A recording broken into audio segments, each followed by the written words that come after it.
ये देखने का प्रयास करना प्रजा के जीवन में कोई कष्ट तो नहीं है, प्रजा परेशान तो नहीं है, प्रजा आनंद में है कि नहीं है।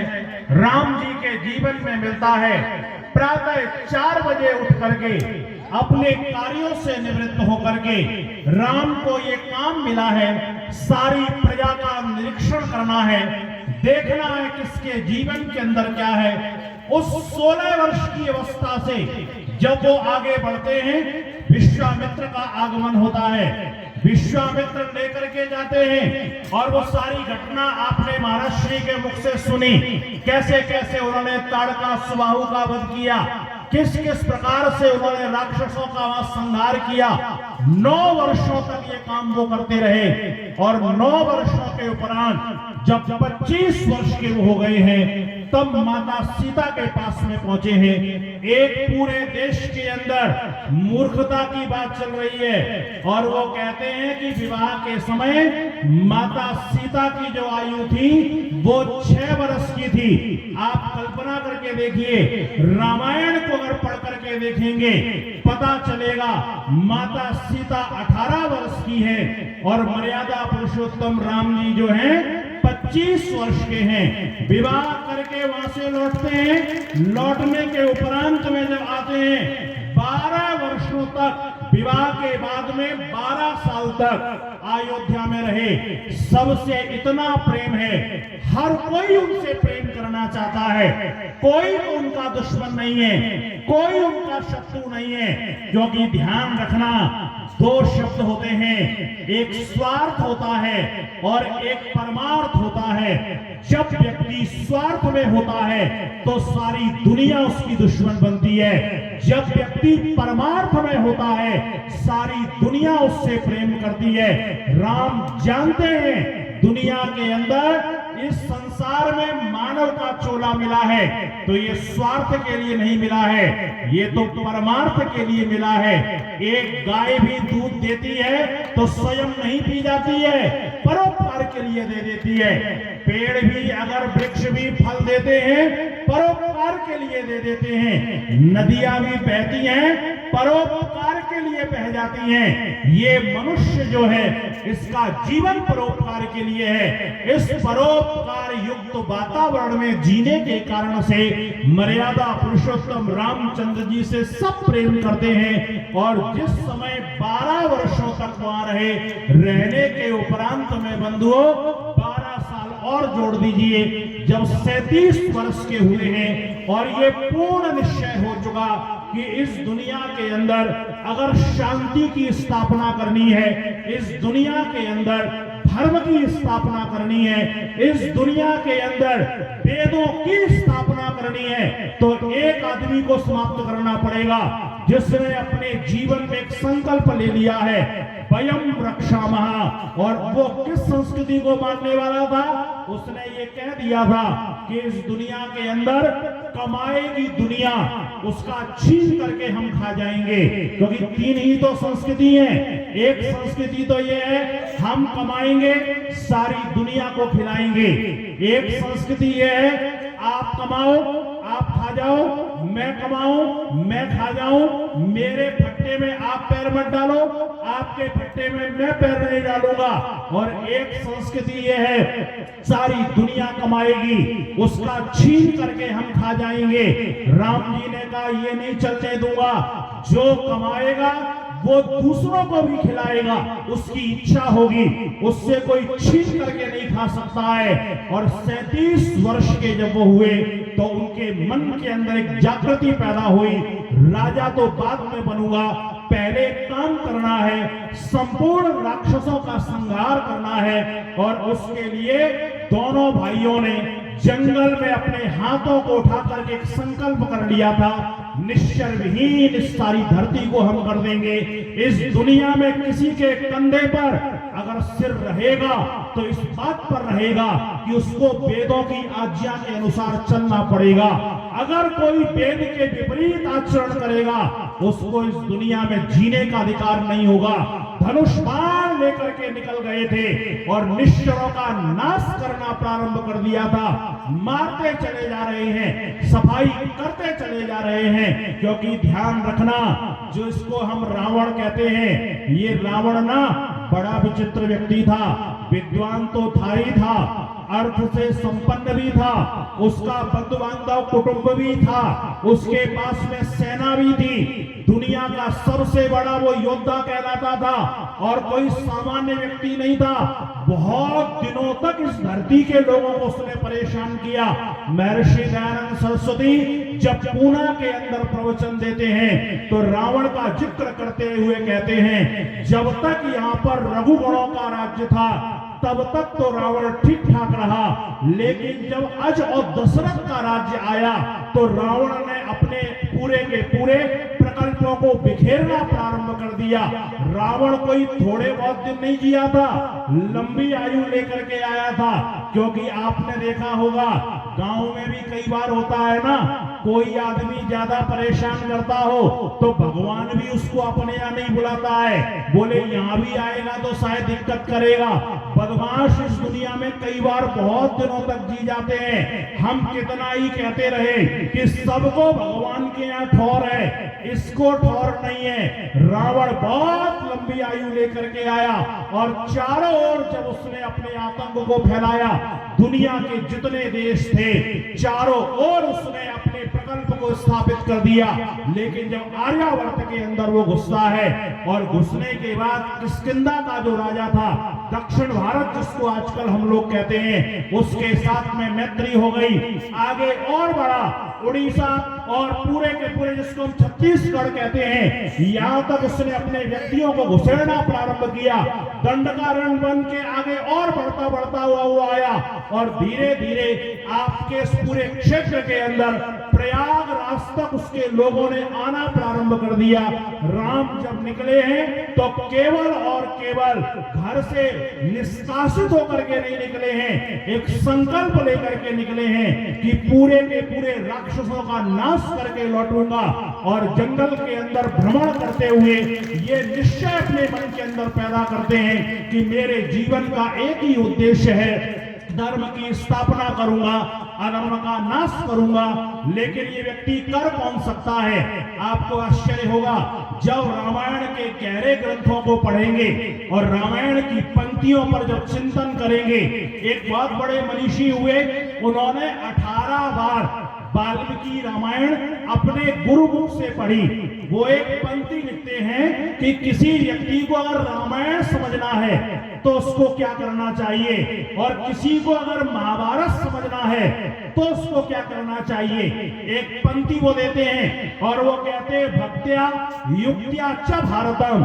अगर आपको महाभारत समझना है तो थोड़ी सी आपके पास युक्ति हो और थोड़ी सी आपके मन में उसके प्रति श्रद्धा हो तो आप रामायण महाभारत को आराम से समझ सकते हैं। लेकिन अगर रामायण को समझना है ना तो केवल इतने से काम नहीं चलेगा। वो पंक्ति आगे बढ़ाते हैं और कहते हैं, भक्त्या युक्त्या व्युत्पत्त्या च। अगर आपको रामायण समझना है तो रामायण के प्रति श्रद्धा रखना, युक्ति से युक्त अपने मन को रखना, और केवल इतने से काम नहीं चलेगा। व्युत्पत्त्या, आपके अंदर विद्वत्ता होनी चाहिए। रामायण को सीधे सीधे शब्दों में नहीं समझा जा सकता है। ये ध्यान रखना, कई बार ऐसा होता है कि 2 पंक्तियां लिखी हुई हैं, सामान्य व्यक्ति केवल उन 2 पंक्तियों के अर्थ को समझता है, लेकिन जो विशेष व्यक्ति होता है उन 2 पंक्तियों के बीच में से भी एक नई बात निकाल करके इस दुनिया को देता है। रामायण ऐसा अद्भुत ग्रंथ है, महर्षि वाल्मीकि ने अपने पूरे श्रम और परिश्रम को उसके अंदर डाल दिया। अगर उसको पढ़ करके आप देखेंगे तो आपको इस बात का अनुभव होगा कि उस समय राक्षसों का ऐसा आतंक है, ऋषि और मुनि इस बात का चिंतन करते हैं कि इस धरती के अंदर शिवत्व को बचाना है, इस धरती के अंदर सुंदरता को बचाना है, इस धरती के अंदर धर्म को अगर बचाना है, राक्षसों का नाश करना पड़ेगा। ध्यान रखना, राक्षस कोई ऐसे नहीं थे जैसे हम लोग समझते हैं। हम लोगों का मानना क्या है? बोले राक्षस कौन? बोले जिसके 2 सींग निकले हुए हो। राक्षस कौन? बोले जिसके दांत निकले हुए हो। बोले राक्षस कौन? बोले जिसकी बड़ी बड़ी मूछें हो। और लिखने वाले ने तो यहां तक भी लिख दिया, एक बहुत अच्छे विद्वान हुए पौराणिक जगत में, माधवाचार्य उनका नाम था, उन्होंने एक पुस्तक लिखी, क्यों? पुस्तक का नाम ही क्यों। कई प्रश्न उसमें पूछे। एक प्रश्न वो पूछते हैं, देवताओं की मूछें क्यों नहीं होती? आप जितने देवता देखेंगे ना, देवताओं की मूछें आपको दिखाई नहीं देंगी। राम जी के मूछें नहीं। आप देखेंगे जितने भी देवता हैं बिना मूछ के, और जितने राक्षस हैं सारे के सारे मूछ के। हमने पैमाना क्या बनाया? बोले जिसकी मूछ वो बोले राक्षस, और जिसकी मूछ नहीं वो बोले देवता। पर हमारे ऋषि और विद्वान कहते ये परिभाषा नहीं। बोले राक्षस कौन होगा? तो उपनिषद के ऋषि कहते हैं जिसके जीवन में 3 चीजें होंगी का वो राक्षस होगा। वो 3 चीजें कौन सी हैं? का जो व्यक्ति आयजमाना, आश्रद्धदाना, आश्रद्धदाना, आयजमाना, आदगाना, जिसके जीवन के अंदर श्रद्धा का भाव नहीं है, बड़ों के प्रति श्रद्धा नहीं करता है, बड़ों के चरण स्पर्श नहीं करता है, विद्या में बड़ा, आयु में बड़ा, उसके प्रति श्रद्धा का भाव नहीं है, का वो राक्षस होगा। अब आप सोच करके देखिएगा, हम अपने आप को राम जी का भक्त तो कहते हैं, लेकिन घर में कितने ऐसे हैं जो सवेरे उठ के अपने माता पिता के चरण स्पर्श करते हैं? तो अगर हाथ उठवाना शुरू करूं ना तो गिनती के हाथ खड़े होंगे। लेकिन राम जी के जीवन में क्या है? प्रातः काल उठ रघुनाथा, मात पिता गुरु नावई माथा। सवेरे उठते ही पहला काम था माता पिता गुरुजनों के चरण वंदना करते थे। राम जी इसलिए देवता हैं क्योंकि बड़ों के प्रति उनके मन में श्रद्धा का भाव है। दूसरा राक्षस कौन होता है? बोले आयजमाना, जो यज्ञ में यजमान नहीं बनता है, जो यज्ञ नहीं करता, जो होम हवन नहीं करता, जो परोपकार के काम नहीं करता, जो उल्टे काम जीवन में करता है, का वही तो राक्षस है। राम जी कितने अद्भुत हैं। राम जी यज्ञ करते हैं, यज्ञ की रक्षा करते हैं। राम जी के भक्त अगर बनना है तो आपको यज्ञ करना पड़ेगा, हवन करना पड़ेगा। कई लोगों ने कहा जी कैसे माने? हमने कहा देखो ऐसा है, राम जी के अगर भगत बनना है तो यज्ञ से जुड़ना पड़ेगा, क्योंकि राम जी की जो उत्पत्ति है वो भी तो पुत्रेष्टि यज्ञ के माध्यम से हुई। तो एक होशियार आदमी कहने लगा, बोले ऐसा है, राम जी ने थोड़ी ना हवन किया था, वो तो दशरथ जी ने किया था। तो हम दशरथ के भगत नहीं है, हम तो राम जी के भगत हैं, इसलिए हमको यज्ञ की जरूरत नहीं है। मैंने कहा देखो ऐसा है बंधुवर कि राम जी जो है विश्वामित्र के यज्ञ की रक्षा करने के लिए गए। अगर यज्ञ से प्रेम ना होता तो यज्ञ की रक्षा करने के लिए अपने प्राणों को संकट में क्यों डालते? वो भी बड़ा होशियार था। कहने लगा एक बात तो बताओ, यहाँ तो विश्वामित्र के यज्ञ की रक्षा कर दी, लेकिन जिस समय मेघनाथ हवन कर रहा था लंका के अंदर, वहां पर हनुमान को भेज करके और उसके यज्ञ का विध्वंस करवा दिया। तो ऐसे आदमी की क्या बात माने? एक जगह तो रक्षा करवा दी और एक जगह नाश करवा दिया। तो हम तो भैया वो वाली बात मानते हैं कि यज्ञ नहीं करना चाहिए क्योंकि राम जी ने नाश करवा दिया। मैंने कहा देखो सुनो, 2 शब्द सुने होंगे, एक होता है डॉक्टर और एक होता है डाकू। दोनों की नाम राशि एक ही होती है, डॉक्टर भी और डाकू भी, और काम भी दोनों का देखो तो लगभग एक ही होता है। डॉक्टर भी क्या करता है? चाकू लेता है, पेट फाड़ता है, कहता पैसे निकालो, और डाकू भी क्या करता है, चाकू पेट में मारता है, कहता पैसे निकालो। पर ये ध्यान रखना, जब डाकू को पैसे देते हो तब आपको क्या दुख होता है या खुशी होती है, परेशानी होती है। लेकिन जब डॉक्टर को पैसे देते हो तो क्या कह करके देते हो, साहब आप भगवान हो, आपने मेरा पेट फाड़ करके मेरे को दुखों से मुक्त कर दिया। साहब विश्वामित्र का जो यज्ञ था वो दुनिया के कल्याण के लिए था, इसलिए मेरे राम ने उसकी रक्षा की। और जो मेघनाथ का यज्ञ था वो दुनिया का विध्वंस करने के लिए था, अधर्म का उन्नति के लिए था, धर्म का नाश करने के लिए था, इसलिए राम ने उसका क्या किया, विध्वंस करवा दिया। इसलिए रामचंद्र जी के भक्त बनना है तो यज्ञ को अपने घर में ले जाना पड़ेगा। रावण के वंशज बनना है तो यज्ञ की उपेक्षा कर देना और आगे का आदाना, जिसके अंदर देने की प्रवृत्ति नहीं है का वो भी तो राक्षस है।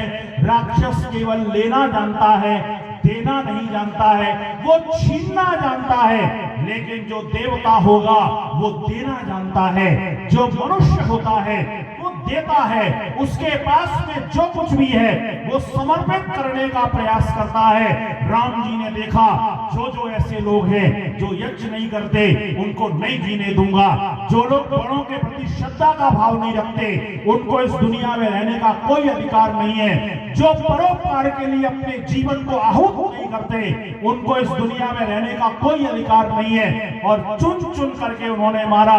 कितने विशेष पुरुष वो थे, आप सोच के देखिए। जंगल के अंदर हैं, पत्नी चोरी हो गई। आज अगर मेरी आपकी पत्नी चोरी हो जाए जंगल में तो क्या स्थिति हो जाएगी, पागलों की भांति भागेंगे। लेकिन उस व्यक्ति के अंदर ठहराव देखिए, स्थिरता देखिए, यही चीजें व्यक्ति को महापुरुष बनाती हैं। कितनी विषम परिस्थिति है, कैसी स्त्री पत्नी चोरी हो गई, चाहते तो रो करके भरत को खबर भेज सकते थे, भाई सेना लेकर के आ, तेरी भाभी चोरी हो गई। चाहते तो रो करके मिथिला में कह सकते थे कि जाओ भैया जल्दी से सेना लेकर के आओ, पत्नी को ढूंढना है। और गायब भी कहां से हुई, यही छत्तीसगढ़ का इलाका, रायपुर बिलासपुर सारा का सारा, यहाँ उनकी ननसाल, उनके नाना मामा कौशल देश जो कहलाता है यहीं पर। लेकिन उन्होंने किसी को नहीं कहा मेरी पत्नी है, मेरा उत्तरदायित्व है, दुनिया के अंतिम कोने से उसको लेकर के आऊंगा। और इस संसार में किसी के अंदर इतनी सामर्थ्य नहीं है कि मेरी पत्नी को वो छू भी सके। मैं देखता हूं वो कौन है। और आप सोच करके देखिएगा, कई लोग ये आजकल आरोप लगाते हैं कि राम सीता को प्रेम नहीं किया करते थे और इसीलिए उन्होंने क्या किया, गर्भवती सीता को लेकर के उन्होंने निकाला दे दिया, घर से निकाल दिया। वो लोग मूर्ख हैं इस धरती के अंदर जो ये कहते हैं कि राम सीता को प्यार नहीं करते थे। इस दुनिया में अपनी पत्नी को सर्वाधिक प्रेम अगर किसी ने किया है तो राम के अलावा इस धरती में कोई हुआ नहीं है जिन्होंने अपनी पत्नी को जो प्रेम किया है। आप सोच करके देखिएगा कितनी विषम परिस्थिति है।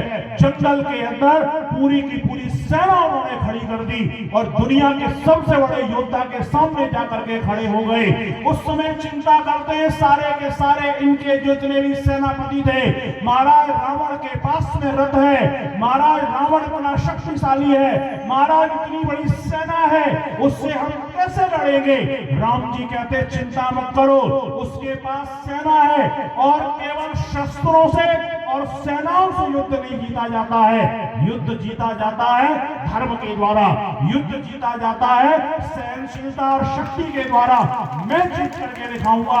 और आपको आश्चर्य होगा, जिस समय युद्ध प्रारंभ हुआ पहले ही दिन के प्रारंभ की पहली ही पारी में उनके जब 10 सेनापतियों को मारा, उस दिन मानो लक्ष्मण विकराल रूप धारण करके उतरा है। लक्ष्मण ने अकेले 6 सेनापतियों को मारा, हनुमान जी ने मारा, अंगद ने मारा, सुग्रीव ने मारा। जब जिस व्यक्ति के 10 सेनापति 5 घंटे के अंदर मारे गए, रावण पूरा का पूरा हिल गया था। और रावण ने एक बात कही कि देखो ऐसा है, शत्रु को जितना कमजोर समझा था ना, ये उतना कमजोर है नहीं और इसके लिए मुझे ही जाना पड़ेगा। बंधुओं उस समय रावण आया है और आते ही उसकी मुठभेड़ लक्ष्मण जी के साथ में हुई। जब लक्ष्मण जी को एक शक्ति उसने मारी, उसके बाद में हनुमान जी के साथ में हुई और अंत में जब राम जी आते हैं, मानो राम जी ने उस दिन युद्ध नहीं किया है, केवल खेल किया है और खेल करते करते उन्होंने उसकी ध्वजा को काटा, उसके रथ को तोड़ा, उसके घोड़े को मारा, उसके सारथी को काटा, एक बाण मार करके मुकुट को अलग कर दिया और कहा कि देखो अगर कोई अस्त्र शस्त्र शेष बचा हो तो युद्ध कर लो, नहीं कल को फिर आना। जब रावण नियत्ता होकर के असहाय खड़ा हुआ है तो राम जी से एक बात कहता है, इतना मत इतराओ, तुम क्या समझते हो तुम बहुत बड़े योद्धा हो? अरे तुम कोई योद्धा नहीं हो, योद्धा युद्ध तो मुझसे सीखो, युद्ध कैसे किया जाता है। आज तुम जो इतना मुस्कुरा रहे हो, मेरा आज बुरा दिन है, मेरा दिन आज चला नहीं है, आगे को मैं बताऊंगा। और एक चीज का ध्यान रखना, तुम मुझसे किसी चीज में आगे नहीं हो, तुमने जो मुझे परास्त किया है इसलिए परास्त नहीं किया कि तुम्हारे अंदर शक्ति बहुत है, तुमने मुझे इसलिए परास्त नहीं किया कि तुम्हारे पास शस्त्र बहुत अच्छे हैं, ताकत मेरे पास भी कम नहीं है, शस्त्र मेरे पास में भी कम नहीं है। रावण कहता है सुन लो, अगर तुम ये सोचते हो तुम्हारी सेना बहुत अद्भुत है तो मेरे पास भी सेना की कमी नहीं है। अगर तुम ये सोचते हो तुम धन में मुझसे ज्यादा हो, अरे तुम्हारे यहाँ क्या धन होगा, मैंने तो दीवारें भी सोने की बनवा दी है, मेरे दरवाजों में हीरे गड़े हुए हैं, मेरे पास धन की भी कोई कमी नहीं है। और अगर तुम ये सोचते हो तुम्हारा बंधु बांधव परिवार बहुत बड़ा है तो मेरा परिवार कितना बड़ा है, रामायण में जो उसके परिवार का वर्णन आया है, शब्दों में ना कहते हुए निवेदन करूं, अगर रावण आज के समय में होता और उसके मन में ये आ जाता कि मैं कटनी के लोकसभा का चुनाव लड़ूंगा, तो रावण को किसी के घर में वोट मांगने जाने की जरूरत नहीं पड़ती, उसके परिवार वाले ही उसको सांसद बना देते। वो कहता है कि मेरे पास बंधु बांधव परिवार की भी कमी नहीं है, लेकिन जो युद्ध आज मैं हारा हूं ना, उसका एक ही कारण है कि तुम्हारे पास धर्म है और मेरे पास धर्म नहीं है। मैं अधर्म के रास्ते पर हूं, तुम धर्म के रास्ते पर हो।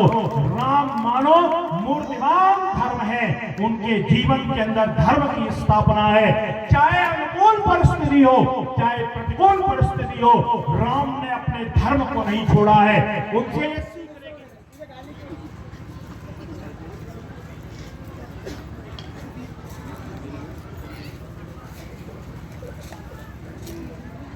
हो उसमें अपने धर्म को नहीं छोड़ना है, अपने विवेक को नहीं छोड़ना है, अपनी जागृति को नहीं छोड़ना है। जीवन के अंदर जो व्यक्ति अपने धर्म से युक्त होता है, इस धरती में उसको कोई परास्त नहीं कर सकता है। संवाद मिलता है जिस समय अंगद को भेजा गया कि जाओ एक अंतिम और प्रयास करके देख लो, रावण को एक मौका और देना चाहिए। ये दुनिया ये न कहे कि रावण को बिना समझाए ही राम जी ने मार दिया, एक बार और समझा करके देख लो। और अंतिम स्थिति है, उन्होंने अपनी पूरी सेना को लंका के चारों तरफ लगा दिया है और भेजा है उस समय अंगद को जाकर के कि अंगद जाओ समझा करके एक बार आओ। और अंगद से ये कहा है कि एक चीज का ध्यान रखना, दूत का ये काम होता है अपनी सारी बात करके आना और अपने राजा के मान की हानि भी ना होने पाए। अंगद वहां पर पहुंचे हैं, अंगद ने समझाने की कोशिश की है और अंगद ने कहते कहते एक बात बंधु को कह दी और उसने कहा कि रावण तुमको तो राम जी को मारने की जरूरत नहीं है, तुम तो मरे ही पड़े हुए हो, केवल एक धक्का मारना है, तुम्हारा जीवन तुम्हारी पूरी कहानी समाप्त हो जाएगी। इसलिए अपने आप को सुरक्षित करना चाहते हो तो राम जैसे तूफान के सामने खड़े मत हो। तो उसने एक चीज कही है कि बोले एक बात ध्यान रखना, अपने राजा को समझा देना, सीता जैसा बहुमूल्य मोती जो है वो बातों से नहीं मिला करता है, वो शक्ति और पौरुष के द्वारा मिला करता है। राम से कह देना, राम के अंदर शक्ति और सामर्थ्य है तो युद्ध करके सीता को जीत ले। तो उस समय अंगद कहता है कि ध्यान रखना कि कि तुम जो ये बात कह रहे हो सीता जैसा बहुमूल्य मोती अपने शक्ति और पौरुष से जीता जाता है, राम जी ने अपने शक्ति और पौरुष से ही उनको जीता है। जिस धनुष को उठाने की ताकत तेरे अंदर भी नहीं थी, उस धनुष पर प्रत्यंचा चढ़ाते हुए उसको तोड़ करके दो टुकड़े करने वाले उस राम के सामने तेरी कोई औकात नहीं है। और एक चीज सोच करके देख, उनके बंदर ने भी समुद्र को तर दिया और उनकी तो बात ही क्या है, लेकिन एक चीज ध्यान रखना, तू तो मरा हुआ है। काम में कैसे मरा हुआ हो, तो वहां पर तुलसी बाबा 14 पहचान बताते हैं कि जीवित पुरुष कौन है और मरा हुआ व्यक्ति कौन है। वो 14 पहचानों में वो ये कहते हैं कि पहली पहचान, जो व्यक्ति वाम मार्गी है वो मरा हुआ है। का वाम मार्गी कौन है, का उल्टा ही काम करने वाला, जिसकी बुद्धि सीधे काम में कभी लगती नहीं है। खुरापाती व्यक्ति जो होता है वो मरे हुए जैसा होता है। दूसरी पहचान बताई कामी, जो व्यक्ति कामी होता है वो मरा हुआ है, वो जीवित नहीं हो सकता है। तीसरी पहचान बताई कंजूस, जो आदमी कंजूस होता है ना, का वो भी जीता हुआ नहीं है, वो मरा हुआ है। कईयों का स्वभाव होता है ना, पैसा कमाओ, इकट्ठा करो, उसके ऊपर सांप की तरह कुंडली मार के बैठ जाओ, ना खुद खाओ ना किसी को खाने दो।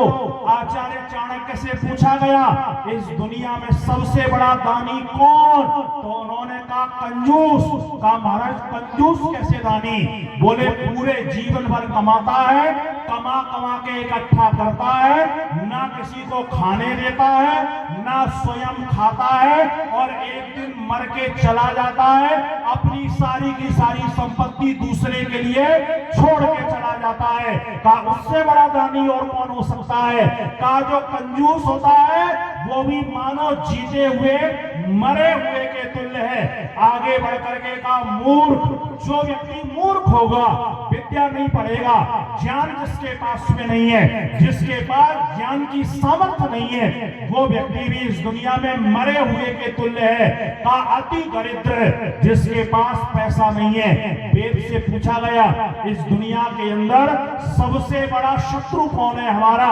वेद कहता 2 ही शत्रु हैं, एक है अविद्या और एक है गरीबी। अगर मूर्खता है तो दूसरा दुश्मन बुलाने की जरूरत नहीं है, और अगर गरीबी है तो दूसरा दुश्मन बुलाने की जरूरत नहीं है। गरीबी आपके जीवन का पूरा नाश कर देगी।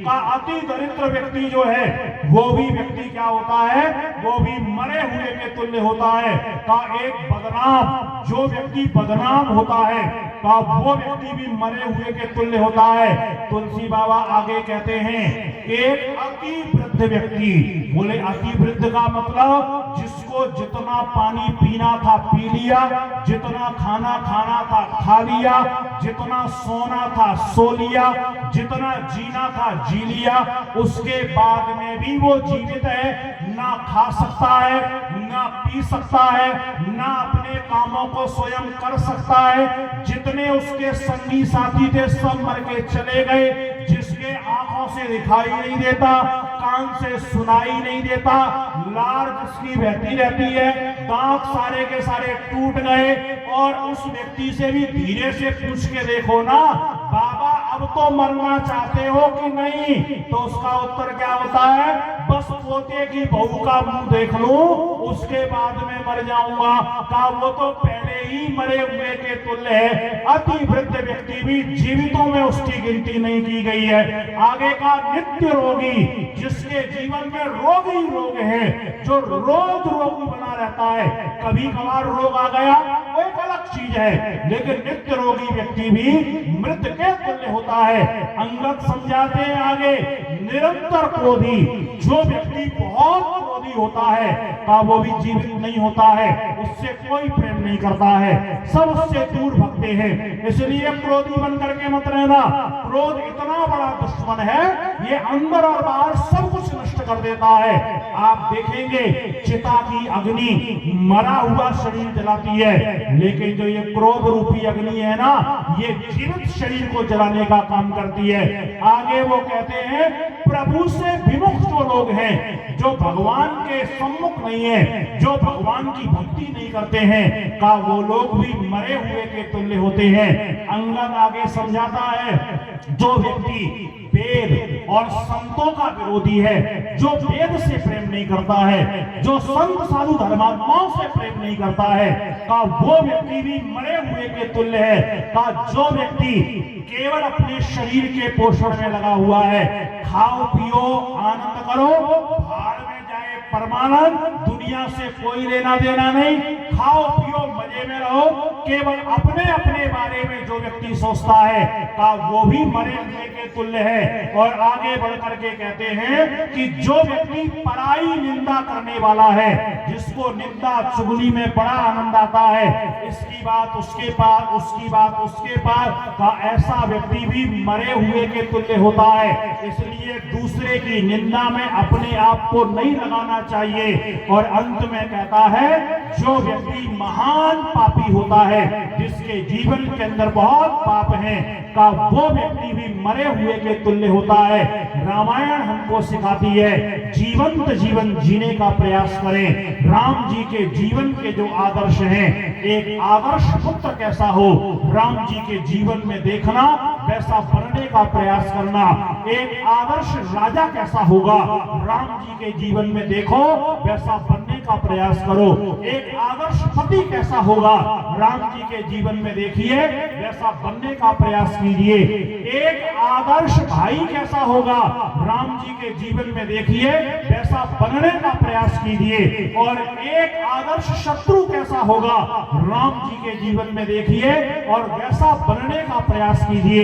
राम जी के जीवन को जब हम देखें तो ये रामायण अति रम्य कथा है। इसको जितना सुना जाए, जितना गुना जाए, 9 लाख वर्षों से हम लोग सतत सुनते चले आ रहे हैं और वैसे का वैसा बनने का प्रयास करते हैं। जो व्यक्ति बन गया वो जीवन के अंदर विशेष हो गया, और जो व्यक्ति नहीं बन पाया उसके जीवन की कोई कहानी नहीं है। आप सोचिएगा कैसा वो कुल रहा होगा, कैसा वो परिवार रहा होगा। इस दुनिया का जितना जो कुछ बड़ा हुआ वो सारा का सारा उसी परिवार के अंदर हुआ। तब मैथिली शरण गुप्त ने लिखा था, चारों भाइयों का वर्णन करते हुए मांडवी एक दिन चर्चा करते हुए कहती है कि कोई तपस्वी, मेरे घर में कैसे कैसे लोग हैं, कहता है कोई तपस्वी, कोई तो ऐसा तपस्वी है। बोले कौन तपस्वी, बोले मेरा पति भरत ऐसा तपस्वी है, जिसके मन की यह संकल्पना है कि जो मेरा भाई जमीन पर सोता है, मैं उसका सेवक हूं, गड्ढा खोद करके नीचे उससे सोऊंगा। नंदी ग्राम के अंदर रह रहा है। आगे वो कहते हैं कोई त्यागी, त्यागी कौन है, बोले जेठ की त्यागी, राजपाट को ठोकर मार के चले गए। इस दुनिया में कोई आदमी खेत की एक मेड़ देने को तैयार नहीं होता। मेड़ पर अगर पेड़ लगा हुआ है तो भाई इस बात पर लड़ते हैं कि इस पेड़ का मालिक कौन होगा। कैसा वो त्यागी है, पूरे राजपाट को छोड़ करके। इस दुनिया के इतिहास में आज तक ऐसा नहीं हुआ कि 14 सालों तक खड़ाउओं ने किसी राज्य में राशन किया हो। ये केवल और केवल राम की मर्यादा हमको सिखाती है, देव की मर्यादा सिखाती है। वो कहती है हमारे घर में कोई त्यागी, हमारे जेठ जी की तरह त्यागी कोई नहीं है। और कोई बैरागी, बोले बैरागी कौन है, बोले लक्ष्मण जी। 1 मिनट नहीं लगाया, भाई के पीछे चल दिए और 14 सालों के लिए भाई की सेवा में तत्पर है, पूरा अपने आप को समर्पित किए हुए हैं। तो वो हंसते हुए कहती है कोई तपस्वी, कोई त्यागी, कोई बैरागी, मेरा पूरा घर संभाले छोटा देवर बड़भागी। ये जो मेरा छोटा देवर है ना, बेचारा राजपाट तो ये चला रहा है, पूरा घर का का देखभाल तो ये कर रहा है, कोई त्यागी बन के बैठा है, कोई तपस्वी बन करके बैठा है, कोई बैरागी बन करके बैठा है। पूरा का पूरा घर जो है एक मर्यादा से ओतप्रोत है। ऐसे मर्यादा रामचंद्र जी के चरणों में अपने आप को हम समर्पित जितना जितना कर लेंगे, हमारा जीवन धन्य और कृतार्थ होगा। मर्यादा पुरुषोत्तम रामचंद्र जी की आज्ञा का पालन करते हुए हम लोग राक्षसों की कोटि में ना जाएं, इसके लिए अब यज्ञ का अनुष्ठान यहाँ पर होगा। आप में से जो जो राक्षस कोटि के हैं वो उठ के जा सकते हैं, लेकिन जो अपने आप को राम जी का भक्त और देव कोटि का मानता है, इस यज्ञ के दर्शन कीजिए और उसके बाद में फिर हम इस यज्ञ के और राम कथा के समापन की ओर आगे बढ़ेंगे। आप सबका बहुत बहुत धन्यवाद, बहुत बहुत आभार।